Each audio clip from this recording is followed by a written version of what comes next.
Shalom saudara yang kasih Tuhan, selamat datang dalam acara WWM, Windsor Witness Ministry.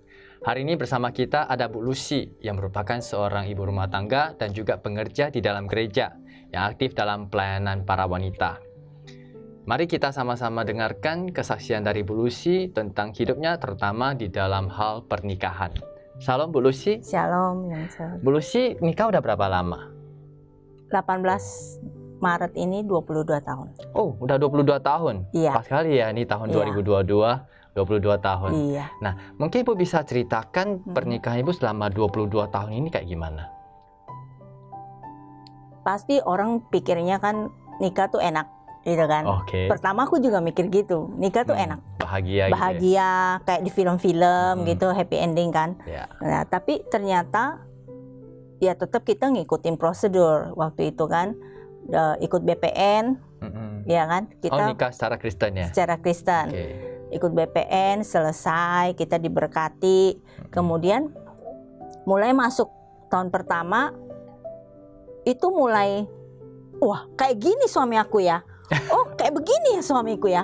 Karena dia anak tunggal, ya kan? Jadi semuanya serba, dia nggak memikirkan orang lain gitu. Dia bisa makan, habisin makanan. Sampai aku gini, loh bagianku mana gitu. Jadi ribut gitu. Nanti aku ngambek gitu. Waktu pacaran nggak kayak gitu? Waktu pacaran nggak gitu. Setelah nikah baru muncul. Iya gitu kan. Okay. Nah mungkin tanpa sadar kan udah serumah gitu kan. Baru dia gitu. Kalau di luar mungkin setelah pacaran kan mungkin masih oke lah gitu kan. Nah tapi mulai jalan-jalan pelan-pelan aku ngomong gitu kan. Kadang ada yang dia nggak mau ngomong sama aku masalahnya atau apa tentang kerjaan atau apa, tapi pelan-pelan aku bilang kita kan suami istri, harus aku mengetahui pekerjaanmu apa dan kamu harus kasih tahu aku supaya segala sesuatu, paling nggak kalau saya nggak bisa bantu kamu, paling nggak kan kamu bisa ngomong ke saya, bebanmu ringan. Ya bisa sharing. Iya gitu kira-kira berapa persen lah aku bilang gitu. Akhirnya mulai kan.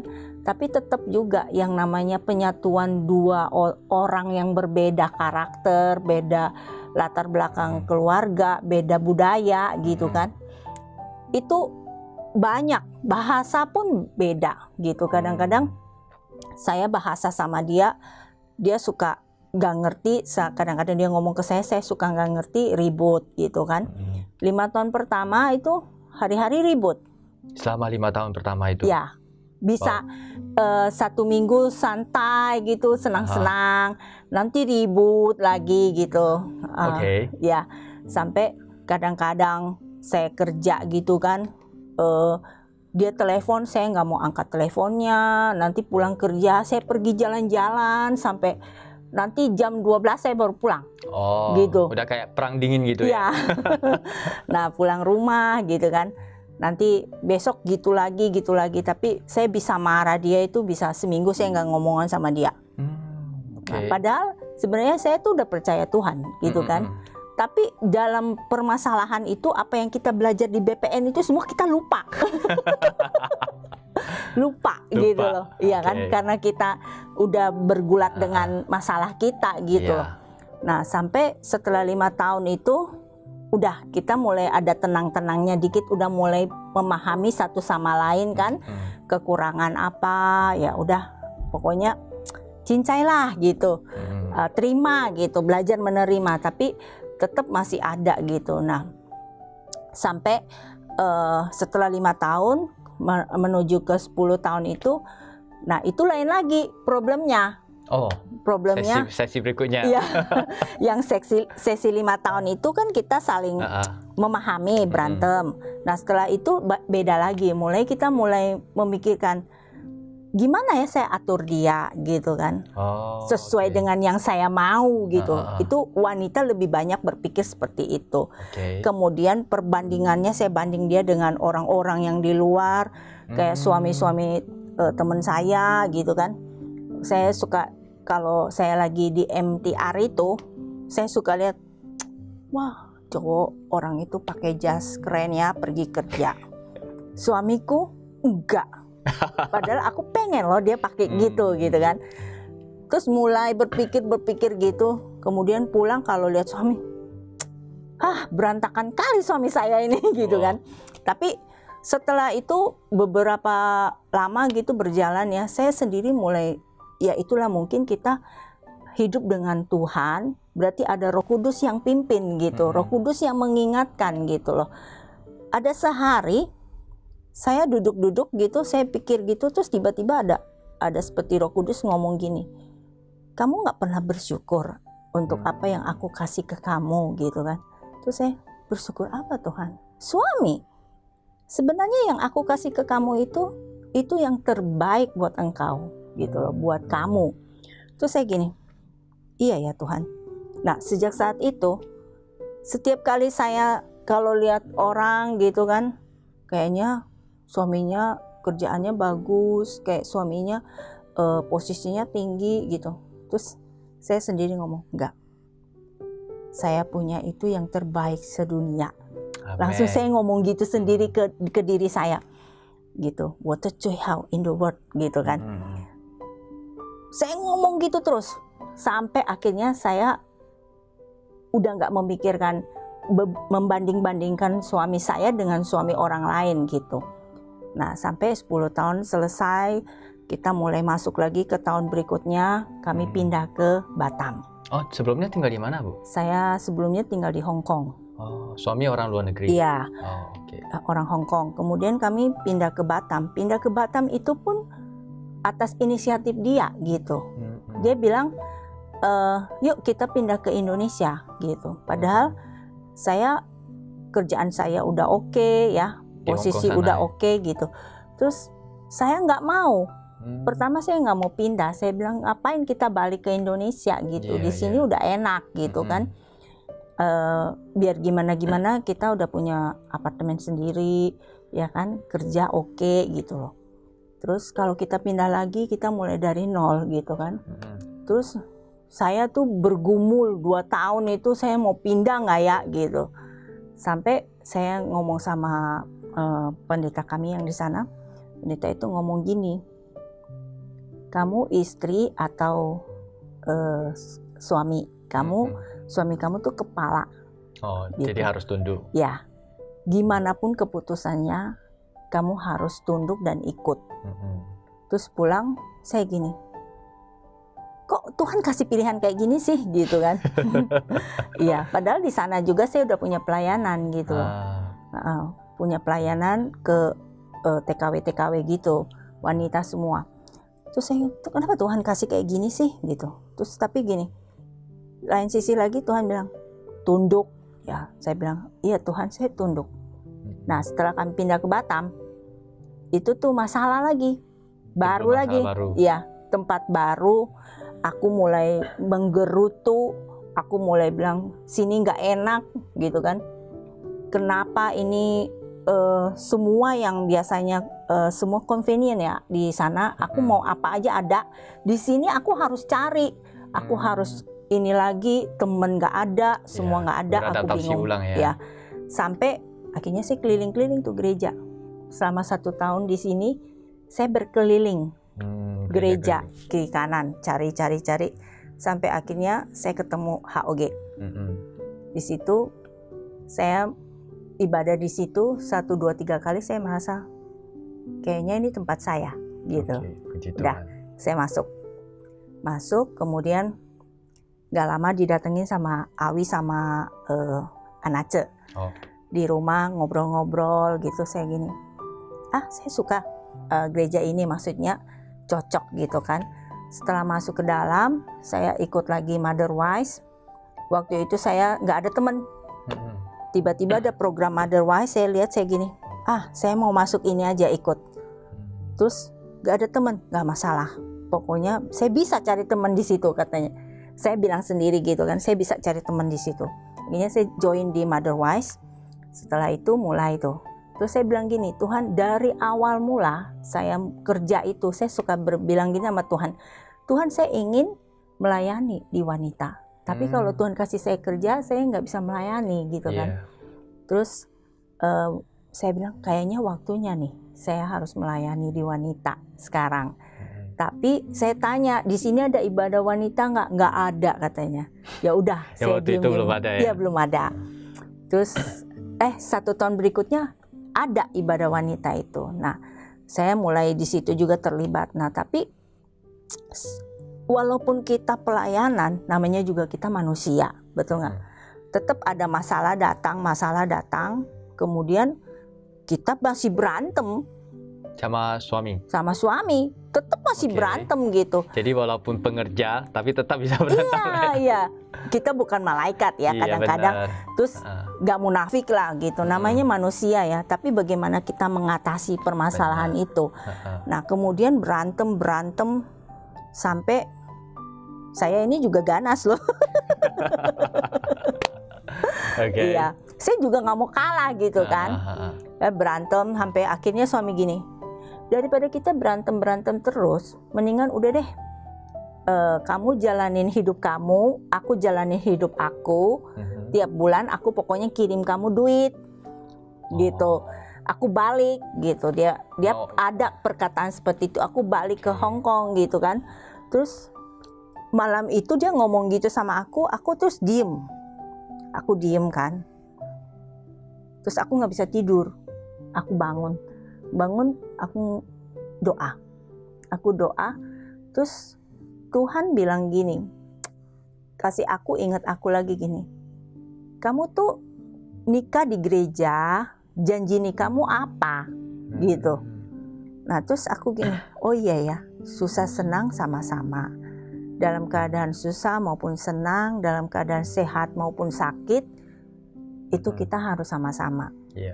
Jangan mau enaknya aja saya terima, yang gak enaknya saya gak mau gitu. Nah dari situ mulai saya, oh ya Tuhan, saya minta ampun. Saya bilang saya mau belajar tunduk sama suami saya. Saya gak mau membanding-bandingkan lagi. Saya minta ampun, saya doa, terus saya bilang dia, Pi, ayo kita ngomong yuk gitu. Selama perjalanan perkawinan kita, selama 11 tahun ini gimana? Apa yang kamu rasakan dari saya, yang suka maupun yang kamu gak suka, kamu ngomong. Saling terbuka lah ya. Saya pun akan ngomong, tapi waktu kamu ngomong saya gak interupsi, saya bilang gitu. Walaupun mungkin itu gak benar, tapi saya gak mau membela. Pokoknya saya dengar dulu sampai selesai.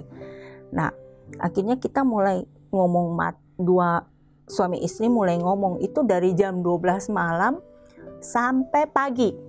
Wow, banyak kali harus ngomongnya. Iya, ternyata selama itu kan, yang dia nggak suka dari aku apa, aku nggak suka dari dia apa, kita ngomong. Terus abis gitu aku bilang, oke Pi, aku minta maaf kalau selama ini mungkin aku marah-marah kamu, apa aku nggak mengerti kamu, kesini pun kamu nggak ngerti bahasa gitu kan.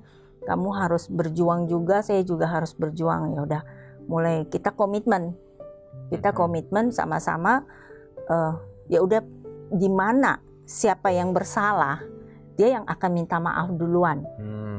Nah dari situ kemudian setiap kali ada kejadian, kita udah mau gontok-gontok nih, udah mau nggak bisa gini gitu, mikir-mikir, oh aku salah, ya udah aku diem aja, diomelin, diem aja aku. Pernah aku diomelin dari jam 1 itu sampai pagi loh. Aku diem aja. Padahal kan kalau menurut sifat aku yang dulu nggak mungkin aku diem. Aku diam, saya bilang gini, udah belum Pi ngomelnya? Kuping saya mulai panas. Saya ngomong gitu, kuping saya mulai panas nih gitu. Nanti dia masih ngomel, cukup Pi, kalau enggak saya pindah kamar. Saya bilang gitu. Nanti kalau udah gitu dia, ya, udah.